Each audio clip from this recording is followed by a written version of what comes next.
Hello friends, तो आज की इस वीडियो में D Ed special education first year का ये क्वेश्चन पेपर है, जिसमें हम देखने वाले कि आप कितने सही और कितने गलत आंसर किए हैं ऑब्जेक्टिव, मिलान और ट्रू फॉल्स में।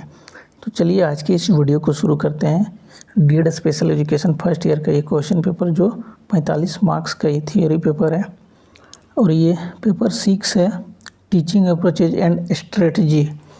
तो आइए शुरू करते हैं। पहला पार्ट ए में देख सकते हैं, पहला क्वेश्चन है teach and structured teaching are mainly associated with teaching student with.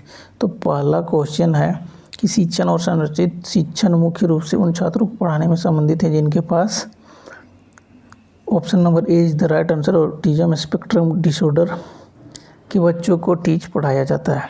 Next है सतत और व्यापक मूल्यांकन सीसीई का मुख्य उद्देश्य क्या है। सीसी का मुख्य उद्देश्य क्या है? तो option number B is the right answer, assess both scholastic and co scholastic development continuously. Next question है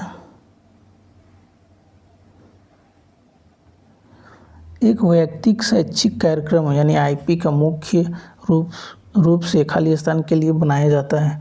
तो इसका हो जाएगा ऑप्शन नंबर ग मतलब सी, विशेष आवश्यकता वाले शिक्षार्थी के लिए व्यक्तिगत लक्ष्य और सहायता प्रदान करना। यानी आईपी का फुल फॉर्म होता है इंडिविजुअल एजुकेशन प्रोग्राम। तो इंडिविजुअल का मतलब कि अकेले व्यक्ति को ही उसका लक्ष्य निर्धारित किया जाता है और उसको सपोर्ट दिया जाता है। ट्रू फॉल्स देखते हैं। टोकन अर्थव्यवस्था और प्रतिक्रिया लागत चुनौतीपूर्ण व्यवहारों के प्रबंधन के लिए व्यवहार संबंधी हस्तक्षेप रणनीतियाँ हैं। तो ये सही हो जाएगा यानी ट्रू। नेक्स्ट है धीरे धीरे सपोर्ट हटाना फेडिंग कहलाता है, यस, ये भी ट्रू हो जाएगा। नेक्स्ट क्वेश्चन है जो मिलान करना है, पहला एक्विजिशन स्टेज यानी कि अधिग्रहण चरण। तो ये हो जाएगा ये पहली बार कोई नया कौशल को सीखना। रीइंफोर्समेंट, तो ये हो जाएगा use of reward to increase behaviour, इन व्यवहार को बेहतर बनाने के लिए पुरस्कारों का उपयोग करना। नेक्स्ट है ISSP, तो ये हो जाएगा परिवार केंद्रित प्रारंभिक हस्तक्षेप योजना। और नेक्स्ट है फंक्शनल एकेडमिक, तो इसमें हो जाएगा डेली जीवन से संबंधित एकेडमिक, ठीक है, एकेडमिक। तो यानी पहला का हो जाएगा बी, दूसरा का हो जाएगा ए, तीसरा का डी और 4 का सी। नेक्स्ट है पार्ट बी में, ये जो आप क्वेश्चन के तौर पे देख रहे हैं प्रीवियस ईयर क्वेश्चन के तौर पे, तो ये आपके लिए इम्पोर्टेंट है। पहला है रख रखाव क्या है, व्हाट इज आईपी क्या है, कार्य विश्लेषण क्या है, टास्क एनालिसिस के बारे में आपको लिखना है। अगर आप आईपी बनाए होंगे किसी बच्चा का और उस पर काम किए होंगे तो आपको टास्क एनालिसिस पता होगा। बहुसंवेदी क्या है, मल्टी सेंसरी मेथड क्या है, डिफाइन पीयर ट्यूटरिंग यानी सहपाठी शिक्षण को परिभाषित करना है, पीयर ट्यूटरिंग को परिभाषित करना है। नेक्स्ट पार्ट सी में आपको किन्हीं 4 प्रश्नों के उत्तर बनाने हैं, जिनमें से एक प्रश्न 3 मार्क्स का है, तो 4 तो 12 मार्क्स के हो गए। तो ये 12 मार्क्स का पार्ट सी है। पहला है सहपाठी शिक्षण पर संक्षिप्त नोट्स लिखना है। ये पीयर ट्यूटरिंग पर पहला में भी है, पार्ट बी में भी और पार्ट सी में भी है, तो ये काफ़ी आसान क्वेश्चन है। नेक्स्ट है समावेशी शिक्षा व्यवस्थाओं के लिए सार्वभौमिक शिक्षण डिजाइन किस प्रकार लाभकारी, यानी यूडीएल किस प्रकार से लाभकारी है समावेशी शिक्षा व्यवस्थाओं के लिए, उसके बारे में लिखना है। यूनिवर्सल डिजाइन फॉर लर्निंग, विभिन्न प्रकार के पुनर्बलकों पर चर्चा करेंगे, यानी जो रीइंफोर्समेंट है अलग अलग प्रकार के, उस पर चर्चा करना है। नेगेटिव पॉजिटिव जो भी है उस पर चर्चा करनी है। नेक्स्ट है अप्लाइड बिहेवियर एनालिसिस ABA पर संक्षिप्त नोट्स लिखना है। ABA applied behaviour analysis ABA पर आपको नोट्स लिखना है। बौद्धिक दिव्यांगता वाले छात्रों के व्यवहार प्रबंधन में सांकेतिक अर्थव्यवस्था के महत्व पर चर्चा करना है, यानी behavioural management for student. Intellectual disability पर जो टोकन इकोनॉमी है उस पर चर्चा करनी है।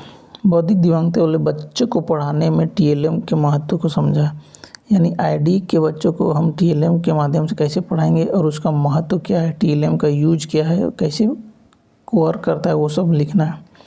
नेक्स्ट पार्ट डी में जो ये महत्वपूर्ण क्वेश्चन है 45 मार्क्स में, अगर आपको ज़्यादा मार्क्स लाना है तो आपको ये 2 क्वेश्चन जो है वो काफ़ी बेहतरीन तरीके से लिखना होगा। ये 7 नंबर का एक क्वेश्चन है, तो 2 क्वेश्चन बनाना है, जिनमें से यहाँ पर 4 ऑप्शन दिया गया है। जो आपको सटीक आंसर याद है या आप जानते हैं उसको बनाना है। पहला है शिक्षण के सिद्धांतों और अधिगम के चरणों की विस्तार व्याख्या कीजिए। टीचिंग का जो स्टेज है और प्रिंसिपल, उसको पूरा विस्तार से लिखना है। दिव्यांग बच्चों के लिए सतत और व्यापक मूल्यांकन यानी CCE पारंपरिक परीक्षा प्रणाली की तुलना में अधिक प्रभावी क्यों है? यानी पारंपरिक ट्रेडिशनल जो एग्जामिनेशन सिस्टम जो चल रहा था उसमें CCE यानी कि कंटिन्यूअस एंड कम्प्रिहेंसिव इवैल्यूएशन क्यों प्रभावी है, उसको आपको सिद्ध करना है या बताना है।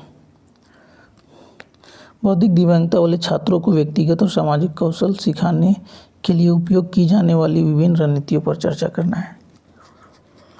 जो बौद्धिक दिव्यांगता वाले बच्चे हैं उनमें पर्सनल एंड सोशल स्किल सिखाने के लिए उपयोग किए जाने वाले जो स्ट्रेटजी है, जो रणनीतियाँ, उसको आपको लिखना है। नेक्स्ट है विशिष्ट अधिगम दिव्यांगता वाले बच्चों के लिए शिक्षण रणनीतियाँ की व्याख्या करें। जो SLD है, स्पेसिफिक लर्निंग डिसेबिलिटी, तो ऐसे बच्चों के लिए आप जो रणनीतियाँ तैयार करते हैं वो किस प्रकार की रणनीतियाँ है, वो रणनीतियाँ क्या है, उस पर आपको पूरा व्याख्या करना है। ये वीडियो पेपर 6 का फर्स्ट ईयर का। तो ये वीडियो कैसा लगा कमेंट बॉक्स में जरूर बताओ और ऐसे लेटेस्ट वीडियो देखने के लिए हमें फॉलो जरूर करें यानी सब्सक्राइब जरूर करें। धन्यवाद।